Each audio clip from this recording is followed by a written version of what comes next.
Di ni basta-basta nga atong lutuon karon ba kaya nga akong lutuon karon ang pinakadako na bulalo sa tibuok kalibutan. Basta kay murag birthday na death anniversary ang nahitabo kay murag lamang kay ni sa liog ning sudan na.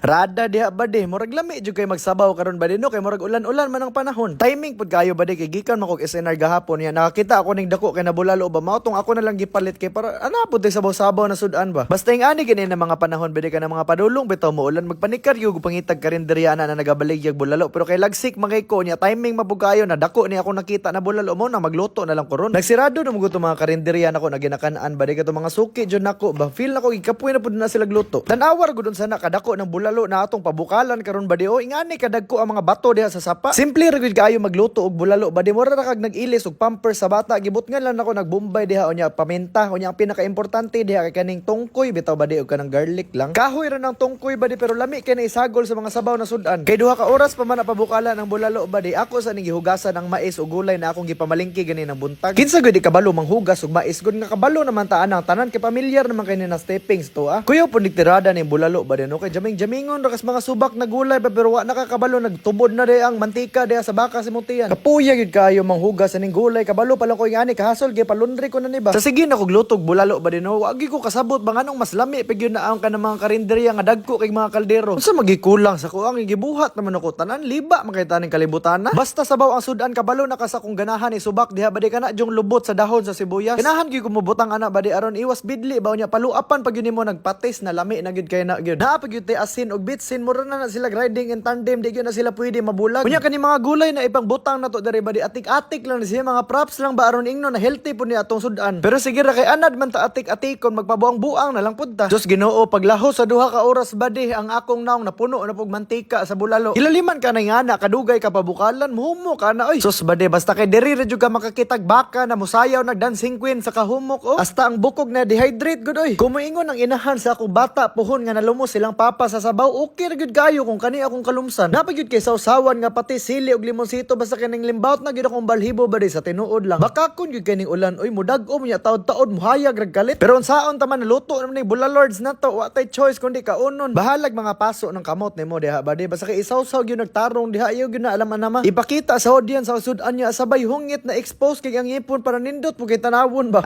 Kani wa man ni trail ni kay gulay ra man ni atik-atik ra man ni props ba di man ni makaayog high blood losartan man. Pero kabalo ba ka ba din nalami jud na ang bulalo basta naa na siya sabaw. Samot na kung ang isagol nimo diha kay baka gamay ra kay nakabaluan na ba. Way atik ba di sa ingani na sudan kaya jud ako muhurot og tunga sa kaldero nga kanon. Atik-atik pa man ako diri aron di pud tantong mailhan nga di ta mamilin og sudan res balay ba. Wa pud kay koy gibuhat karong adlaw ba di mao daghan kay kog oras magpabukal aning baka. Nah, storyahan tikag tarong ba di basta kay murag kuton kindi ligi kahumok lagi. Hapit pud ba si Semana Santa no mong banat gyud tagkaon og karne ani. Awa taod-taore lang ba di maglumba na pud na mga binignit diha sa mga silingan. Kuya wa ba di no makahinumdum ko sa una ba ang ginabulalo na kay wagyu pero karon kay tinuod na jud na baka kanang normal lang. Gikan sa pagkaliki na ko sa una ba di murag nakaingon na jud ko man na medyo tarong naman siguro jud ko karon no. Tinula na biplo pud niya nilat-an na corn beef gyud ang akong sweeto sa una ba pero karon makaluto na mo kog bisag unsa na sudan. Basta kay pagpaak nako diri dapit sa bukog wala na gyud kamo ang baka ba di. Pero mo na gyud ang pinakaginahulat nako ba di o. Mo ni ang climax sa salida ba di kaning bone marrow ba. Unsa mo gyud ang bone marrow no kana gitanom na sa baka o na gyud na siyang bukog daan. Basta kay masungkit lang na nimo tarong sa ilalom ba di mo na ang hinungdan sa dako kay kag audience impact. Pila ka kilometro kahang jogging nga kinahanglan aron mabawi lang ning kaon karon kabuang gyud. Pero lingawag gyud kaayo nako nagkaon na ni bulalo ba di kay dako mo gud kaayo murag duha ka chinilas gitapad ba. Wa gyud bi ako sala ngano naglaway mo kamo ra may nagtan-aw